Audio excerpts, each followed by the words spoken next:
I grew up with this notion that I had to earn everything. Nothing was free, and it certainly didn't come easy. Hard work was valued, and the harder I worked, the more successful I could be.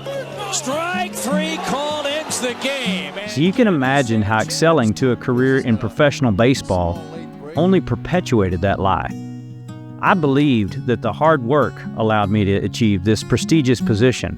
But what I didn't realize is that it seeped into how I viewed my relationship with God, too.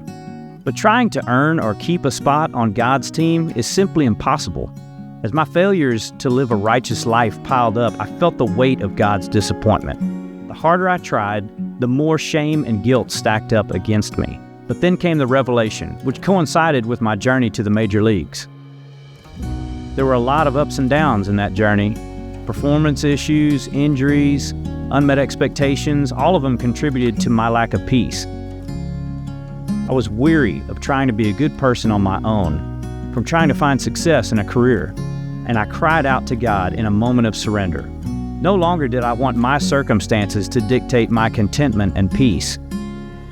I'd rather give up my baseball career if it meant that I could be at rest. Immediately, I felt that weight come off, and suddenly I had a peace come over me that comes from the assurance of knowing that God is in control, guiding and directing a path for me. All I had to do was simply rest in Him.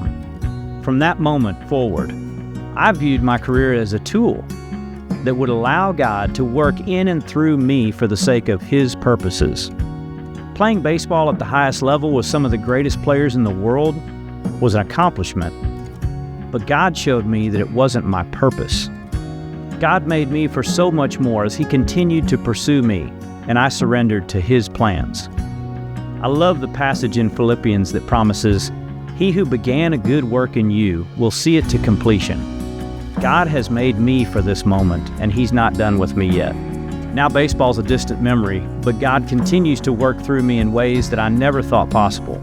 He's using me to be a voice for the voiceless and an advocate for those in need of hearing the gospel and receiving safe, clean water. He's helped me discover what my purpose is and to encourage others to discover theirs. Each of us were made for this exact moment. He's shown me that His ways are always better than my ways. The question is, will I allow Him to take full control of my life and use it for His glory? Will I get off the throne in my life, giving space for the only true King? Have you ever questioned whether your story is significant or if there's something more for you? I'd invite you to think about how God might be using your unique experiences and talents to write His story in and through you. His scripts are always the best. I pray you'll be inspired by how Jesus has been pursuing and teaching me, and know that He's pursuing you too.